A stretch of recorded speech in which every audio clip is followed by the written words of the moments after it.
Hello everybody, what's going on? So today I would like to show you Fabiano Caruana's greatest win over reigning world champion Magnus Carlsen. So this is the encounter of now world champion and challenger.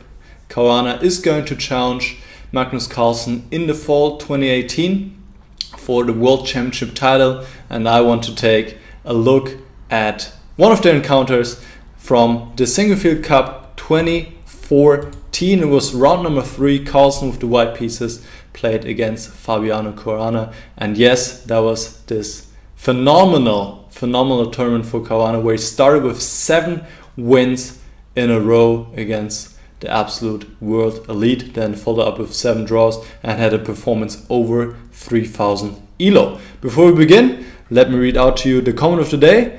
And this comment is by Basti GT, and he says, even I, who's just 14 and a hobby player, can understand these analysis. Very good and informative. Thank you. Well, Basti, thank you. And this is of course my goal, to make my analysis understandable for a wide range of people, and I'm glad I'm able to do so, apparently.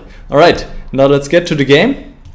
Carlsen started out with 1 e4, e5, and now he plays the bishop's opening, bishop c4. Of course, the main line is knight f3 and much more common, but bishop c4 has also gained popularity in recent years, as it is a way to play something different than the absolute main lines. Alright, knight f6, d3, c6, knight f3, d5, bishop b3. Now bishop b4 check. This looks a little bit curious, but the point is that now white is not able to develop his knight to the most natural square on c3. Bishop g5, takes. Now h6. This is always a useful move to throw in, as white is forced to either put his bishop on this diagonal or stay on this diagonal, and he loses some flexibility. Bishop h4, queen to e7, knight bd2. Both players are delaying castling so far. Knight b7. Here Carlsen plays bishop g3, which might be as well the cause of his later problems.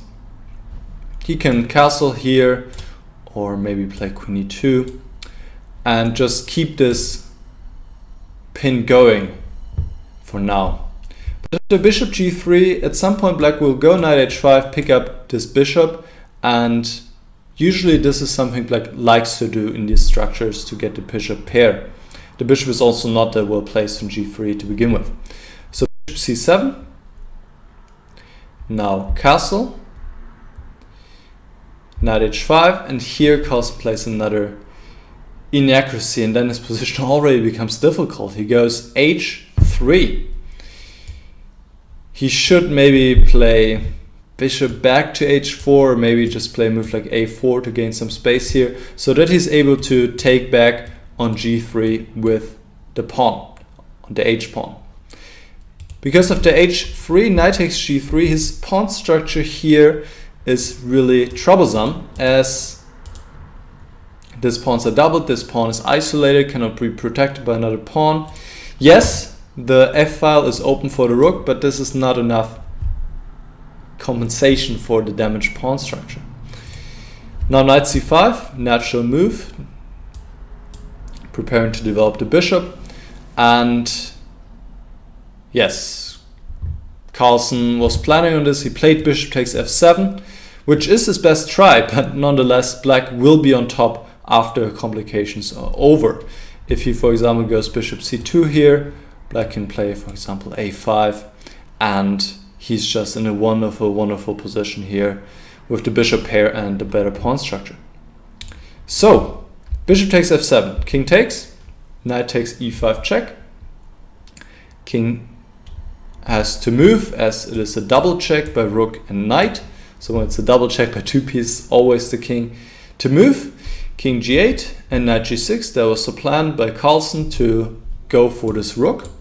So this is a fork, queen g5. And now rook f8 check. King has to go to h7. And knight takes h8. If rook takes, then of course king takes g6. And black has to pieces for the rook here, and also some potential attacking ideas against the white king, so this is clearly better for black. Carlsen goes knight takes h8, bishop to g4, nice strike here, developing this bishop with tempo and opening up the 8th rank. Now queen f1 is forced. If you take this one, then you'll just end up in a losing position here, as this knight on h8 is going to be taken next move and black is up a piece. So Carlsen protects the rook on f8 by going queen f1. And now an interesting move by Caruana, he plays knight to d3. Another option would have been to take on f8, queen takes, and now bishop to e6. And eventually knight f1, the knight was attacked, bishop g8, and eventually black will pick up this knight on f7 and once again have two minor pieces against the rook and would be clearly better. White cannot take on c5 here because of bishop b6, and this pin wins the queen. So back to the game. This is not what Caruana played. He didn't take on f8 here, but he played knight d3, which is also interesting, but maybe a little bit inferior, as white has a good chance to stay in the game after this. Queen takes. Now rook takes f8. H takes g4, of course, and here Caruana calmly takes back on g4. He's not too bothered yet to take on h8. He says, I still have time for that. And here Carlsen makes a mistake. It's a very natural move, and this is a difficult position for white to begin with, as the white king is weak and white has many pawn weaknesses as well. He plays the move knight f3, which makes sense to have the knight close to the king, but after knight f3, black can take on g3 with the queen, and this is rather uncomfortable. Instead, the right choice would have been to go knight to b3. Now if king takes h8, white can just go rook f1, and exchanging one pair of rooks is definitely helping him here. So this would be sort of okay for white. And the other option is bishop b6 check. Now knight d4 is the only move. If the king goes to h1 or h2, black checkmates on h5. So knight d4, c5. But here, in fact, white can just play rook f1 and ignore the threat of c takes d4, because after takes, c takes d4, now the other knight can return to the game, knight f7, and there's nothing black can do here. The knight will survive. For example, queen e6, e5 check, king to g8 and knight d6. The knight survives, and white has very good survival chance as well. So that was the way to go, knight b3 in this position instead of knight f3. Let's see again. Knight f3 takes. Now e5 check, forcing black to take on h8, but Carlsen hopes he will get counterplay with the pawn to e6. In fact, here, this is e6 is another not so good move. He should try rook to f1, but also here after bishop b6 check, king h1, queen g4, preparing to bring the queen to h5, knight h2 takes, queen h5, for example. Here black is better, but still this would have been the best chance for Magnus. So rook f1 here instead of e6. So let's see what happens after e6. Check, king h1, and now queen g4, good move, attacking the pawn on e6 and also preparing to bring the queen to h5. Now queen to d6. Another option would have been to go e7 nonetheless. Rook e8, rook e1, check. Knight h2 is forced, bishop c7, g3, queen f7, and black is going to pick up the pawn, is one pawn up, and white will also have a hard time, but probably this was still the best chance for white to keep on fighting, because after queen d6 this position becomes very difficult. Rook d8, good move by Caruana. Queen to e5, and once again with tempo, rook d5, preparing a rook swing to h5. Queen b8 check is absolutely forced, king h7, and now white has to create counterplay. He pushes his pawn forward, the pawn is almost queening, but now it's black's turn, and he goes queen h5 check. And here Carlsen, after long defending, blunders and loses pretty much immediately. He played knight h2 here. The only chance was to go queen to h2, but then after queen e8, black's threatening rook takes h5, so white needs to play g4, and now black can either take on e7 immediately or play rook d7, and once again black will be up a pawn, plus the white king is weak, so this is excellent winning chances for black. So why is knight h2 such a bad move? Why does it lose on the spot? Can you figure it out?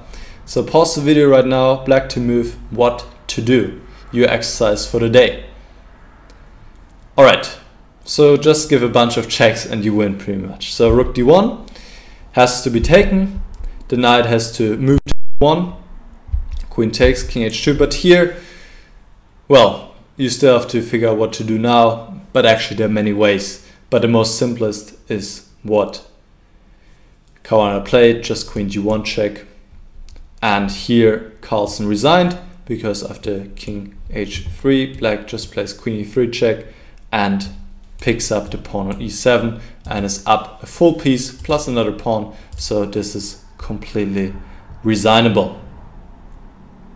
So after queen g1, Magnus resigned, and that was a really good game by Caruana, who just throughout played good moves and outplayed his opponent here. Carlsen made two somewhat strange choices early on, misevaluated something. First this bishop g3 and then h3, and then tried his best to complicate matters, but Caruana was up to the task and never let go of his advantage and increased the pressure, and eventually Carlsen made the last mistake and had to resign in only 34 moves with the white pieces. So that was what I consider to be the best win that Caruana had so far in their encounters. Carlsen against Caruana, World Champion against Challenger 2018. Let me know what you think. If you like the game, if you have any questions about it, and also you can make suggestions for future videos, of course. Alright, catch you soon. Bye bye.